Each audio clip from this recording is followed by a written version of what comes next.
لیکن آپ سب جانتے کہ طائف میں آپ کے ساتھ جو سلوک ہوا وہ تو مکے والوں سے بھی بڑھ کر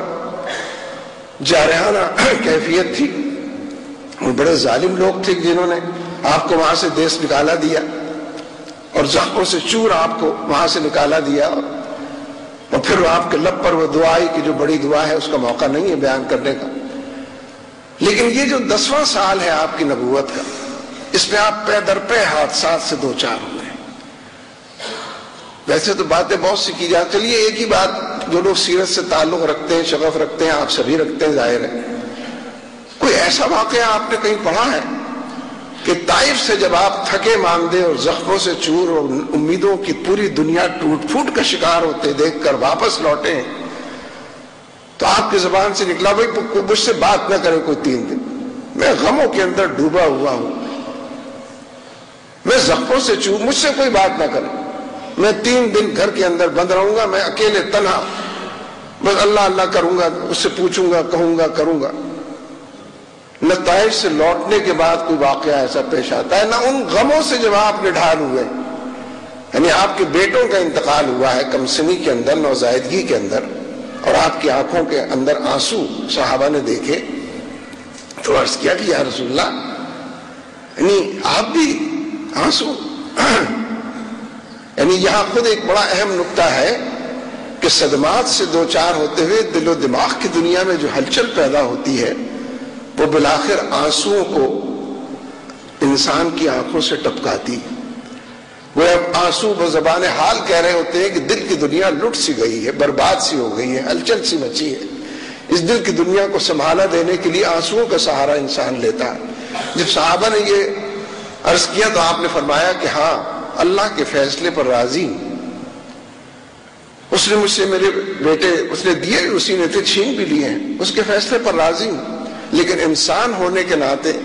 صدمے کے یہ اظہار کی کیفیت بھی موجود ہے، اس سے زیادہ تو کچھ بھی نہیں ہے. 3 دن کے لیے آپ نے دعوت کا کام روک دیا ہو، 5 دن کے لیے آپ نے سوگ کا اعلان کر دیا ہو، کوئی 7 دن کے لیے آپ نے کہا کہ حضرت خدیجہ الکبریٰ تو بڑی عظیم الشان خاتون تھی، تم کو کیا پتا ہے کہ وہ سہارا مجھ کو ملا تھا، لہذا میں کسی سے بات ہی نہیں کروں گا، میں اللہ کا ذکر کروں گا، اللہ اللہ کے. کوئی ہے ایسا واقعہ اس سے ملتا جلتا کوئی واقعہ؟ طائف سے لوٹے تو زیادہ شدت کے ساتھ، یعنی حقیقت تو یہ ہو گئی تھی نا کہ آپ کا اس وقت کوئی نگراں بھی نہیں تھا، کیونکہ جناب ابو طالب کے بعد ابو لہب نے رینز یعنی جو حکمرانی تھی اس کو سنبھال لیا تھا بنو ہاشم کے حوالے سے بھی، اور جو رویہ تھا وہ کسی سے مخفی نہیں تھا. لہذا آپ تو اس کی تلاش میں تھے کہ کوئی آپ کو سہارا دے، کوئی فی الحقیقت اپنی تحویل میں لے. اور اس کی تحویل میں آنے کے بعد مکے میں فوراً داخل ہوئے، طائف سے لوٹنے کے بعد ادھر ادھر نہیں گئے. یہ اور بات ہے کہ اس کام کو کرتے ہوئے جو لوگ دعوت کے کام کو ڈوب کر کرنے کے لیے تیار ہو جائیں اور اللہ کی طرف بلانے کے لیے اپنے آپ سے بھی مستغنی ہو جائے،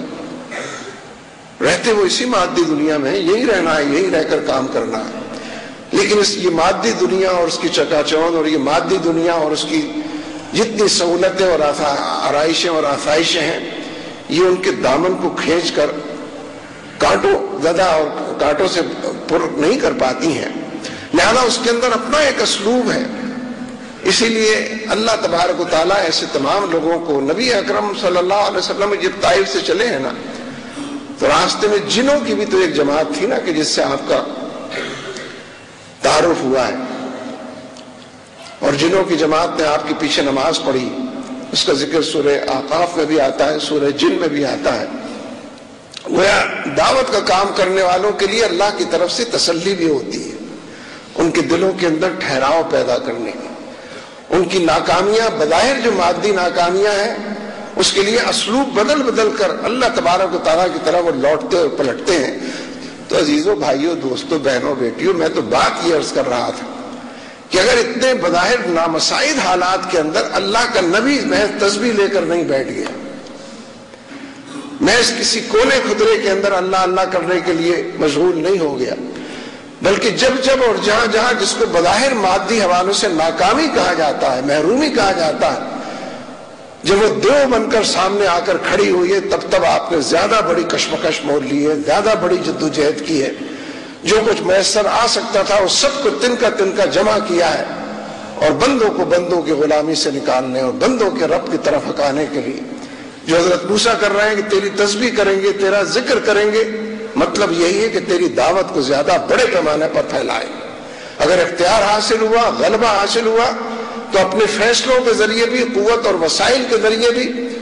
اپنی طاقت لیکن ابلاغ کے ذرائع کے ذریعے بھی ہم ذہنوں کو تبدیل کریں گے، ہم سوچ کو تبدیل کریں گے، ہم لوگوں کی آرا، نقطہ نظر، زاویہ نگاہ کو تبدیل کریں گے، ہم ان کی زندگی اور اس کی ترجیحات کو، اس کی پرائرٹیز کو بدل دیں گے۔ اس مادی دنیا نے میری اور آپ کی پرائرٹیز اپنے طور پر بنا لی۔ ہم جس طرح سوچتے ہیں، بڑے بڑے دیندار لوگ بھی، میں اور آپ سب لوگ بھی جس طرح سوچتے ہیں، اس کے تمام پیمانے مادی پیمانے، اللہ رسول کے حوالے سے دین کے بلا۔ اس لیے میرے عزیزوں، طوفان بالکل گھر کے سامنے پہنچ گیا ہے، گھر کی دہلیز پر ظلم کا عنوان دستک دے رہا ہے، اور چاروں طرف آیات و نشانیاں بکھری ہوئی ہیں کہ ظالم کون ہے کہ جن کے ہاتھ پکڑے جائیں۔ وہ کون ہے جنہوں نے مجھے اور آپ کو 17 کروڑ لوگوں کو غریب ابن غریب بنا دیا ہے، محروم ابن محروم بنا دیا، پوری دنیا کے اندر ہم کو گالی بنا کر رکھ دیا ہے، امت مسلمہ کو۔ یہ سارے ایکسٹریمسٹ ہیں، یہ سارے ٹیررسٹ ہیں، یہ سارے فنڈامنٹلسٹ ہیں، یہ انسانیت سے سارے لوگ عاری ہیں۔ یہ جو مغربی دنیا ہے، امریکہ اور یورپ کی دنیا، اب سے 15-20 سال پہلے تک ہم ان ممالک کو جایا کرتے تھے تو جو ہمارے دوست سیٹل ہیں، بحث و مباحثہ، مناظرہ، گفتگو، بات چیت اچھے پیرائے میں چلتی تھی، تو ہمارے دوست جو وہاں پر برس سے رہتے ہیں اور آج بھی رہتے ہیں، آ بھی گئے ہیں بہت سے، وہ بڑے استدلال کے ساتھ یہ بات کہا کرتے تھے کہ دیکھیے جو مغربی دنیا ہے اور امریکہ اور یورپ کا معاشرہ، اس میں دعوت اللہ کا کام کرنے کے سب سے زیادہ مواقع ہیں، اس لیے کہ یہاں لوگوں کے فنڈامنٹل رائٹس ہیں، بنیادی حقوق محفوظ ہیں، سول لبرٹیز ہیں، شہری آزادیاں ہیں، قانون کی حکمرانی ہے، رول آف لا ہے، ایک آئین ہے جو سب کے لیے ہے، لہذا یہاں مواقع زیادہ ہیں ہم کو۔ ہم جو یہاں رہ رہے ہیں اس لیے رہ رہے ہیں کہ ہم یہاں سے انقلاب لے کر آئیں۔ وہ جو آخری چراغ تھا وہ بھی گل ہو گیا، جس پہ تکیہ تھا وہی پتے ہوا دینے لگے، اب کوئی فنڈامنٹل رائٹس کسی کے نہیں، ان تمام معاشروں نے وہ تمام حقوق چھین لیے، اور مسلمان تو ہوتا ہی دہشت گرد ان کی اصطلاح میں اور ان کی لغت اور ڈکشنری کے اندر، بلکہ دہشت گرد ہونے کے لیے مسلمان ہونا ضروری ہے۔ One should be Muslim first, پہلے مسلمان ہوگا تو دہشت گرد ہوگا نا، ورنہ یہودی تو دہشت گرد نہیں ہوتا، ہندو کو تو لوگ دہشت گرد نہیں کہتے،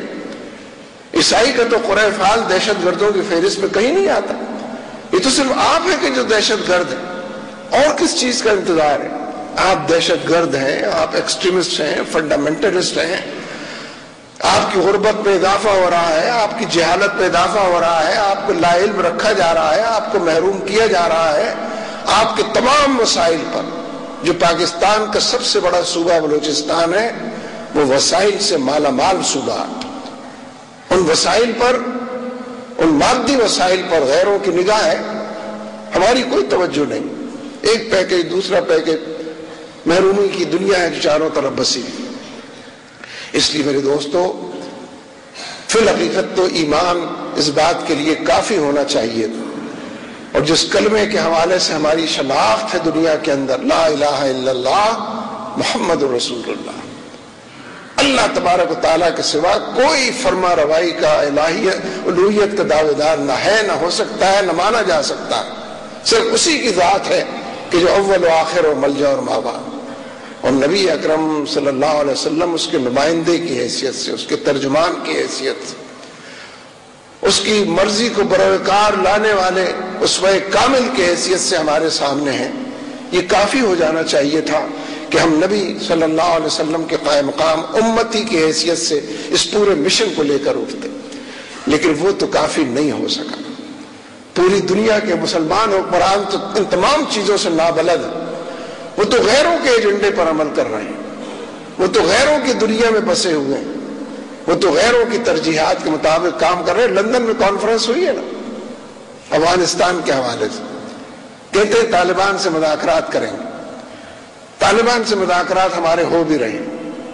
ہم نے دبئی میں بھی ان سے مذاکرات، جو کوئٹہ کی شورا ہے اس سے بھی مذاکرات کیے، تم تو ان پر بمباری کرتے رہے ہو، تم نے تو ان کو تہہ تیغ کیا ہے، تم نے تو ان کی حکومت کو برباد کیا، تم تو امریکہ کو لاجسٹک سپورٹ دیتے رہے ہو، کس منہ سے کہتے ہو کہ طالبان سے مذاکرات کریں؟ اسی منہ سے کہہ رہے ہو تو تم جھوٹ بولتے ہو، یہ کوئی طالبان سے مذاکرات نہیں۔ طالبان نے تو اعلان کر دیا ہے کہ جب تک امریکہ اور نیٹو کی فوجیں افغانستان سے نہیں جائیں گی کوئی مذاکرات کی میز نہیں بچھے گی۔ اب شکست خوردہ دو ڈس انفارمیشن اور نیگیٹو پروپیگنڈے کے بل پر پوری دنیا میں یہ بات پھیلا رہے ہیں کہ اس سے کہتے ہیں کہ اقوام متحدہ کی جو ٹیررسٹ کی دہشت گردوں کی فہرست تھی اس میں سے بھی ہم نے 5 اہم طالبان کا نام نکال دیا۔ اگر وہ دہشت گرد نہیں تھے تو شامل کیوں کیا تھا، اور اگر وہ دہشت گرد ہیں تو نکال کیوں دیا ہے؟ یعنی جو ہم کہیں گے وہ سچ ہوگا، وہ حق ہوگا۔ یہ جو پوری دنیا چاروں طرف بسی ہوئی ہے یہ ہماری آنکھیں کھولنے کے لیے ہے۔ یہ دل و دماغ کی دنیا میں جو کانٹے، جو جھاڑ جھنکار، جو منکرات کے عنوانات بسے ہوئے اس سے نجات پانے کے لیے ہے۔ اٹھو وگرنہ حشر نہیں ہوگا پھر کبھی، اور دوڑو زمانہ چال قیامت کی چل کے۔ فاعتبروا یا اولی الابصار، اگر اس کا کوئی مطلب ہے، کوئی مفہوم ہے تو حقیقت یہ ہے کہ چاروں طرف کے حالات تو اب امٹ کر ہمیں اس بات کو بتانے اور سمجھانے کے لیے کوشاں ہیں۔ میں یہ بات ضرور کہنا چاہتا ہوں، پاکستان کی حکومت کو، پاکستان کے عوام کو، پاکستان کے جغرافیے کو، پاکستان کی فوج کو اب بھی ویٹو حاصل ہے اس پورے مسئلے میں، جس کے لیے کل کانفرنس لندن کے اندر ہوئی۔ ہماری جغرافیائی اہمیت ہے، ہماری اسٹریٹجک اہمیت ہے۔ ہم پاکستان کی حیثیت سے اور پختونوں کی حیثیت سے اور افغانوں کی حیثیت سے اس خطے کو جتنا جانتے ہیں کوئی نہیں جانتا۔ برطانیہ نے اسی لیے شکست کھائی تھی، روس نے شکست کھائی تھی، امریکہ بھی شکست کھا گیا، لیکن پاکستان بھی غیروں کے کہنے پر ایکٹ کرتا ہے، غیروں کی تسلی کا سامان فراہم کرتا ہے، اور ہمارے حکمران بھی غیروں کے ایجنڈے پر عمل کرتے، انہی کی وکٹ کے اوپر کھیلتے اور انہی کی کہے ڈکٹیشن پر عمل پیرا ہوتے ہیں۔ اپنی اس پوزیشن کو اور اللہ تبارک و تعالیٰ نے جن اہمیت اور حیثیتوں سے نوازا ہے اس کو بروکار لانے کی ضرورت ہے، اس تشنگی کو دور کرنے کے لیے، اس خلا کو پر کرنے کے لیے جو اس وقت بھی ان کے اعلامیے میں، ان کے قراردادوں میں اور فیصلوں کے اندر موجود ہے۔ اس لیے میرے دوستو، عوامی سطح پر بھی، افراد کی سطح پر بھی اس ذکر کو لے کر اٹھنے کی ضرورت ہے۔ اللہ تبارک و تعالیٰ کی تسبیح و تحلیل کی ضرورت ہے، اس کے کلمے کو فرما روا بنانے، اس کے دین کو غالب کرنے کی ضرورت ہے، اپنے حصے کا کام کرنے کی ضرورت ہے۔ اللہ تبارک و تعالیٰ ہم سب کا حامی و ناصر ہو۔ اقول قولی ھذا استغفر اللہ لی ولکم